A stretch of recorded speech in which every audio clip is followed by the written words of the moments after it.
Hi! In front of me is Google Pixel 8 and today I would like to show you how you can switch on or off adaptive brightness.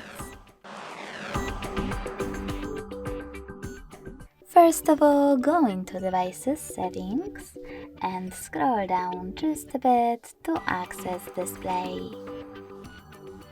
Following that, tap on the white switcher next to Adaptive Brightness feature to switch it on.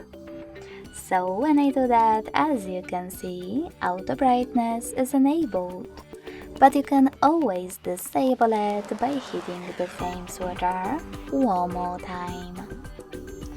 Thanks so much for watching. If you enjoyed this video, don't forget to leave a like, comment, and subscribe. Bye!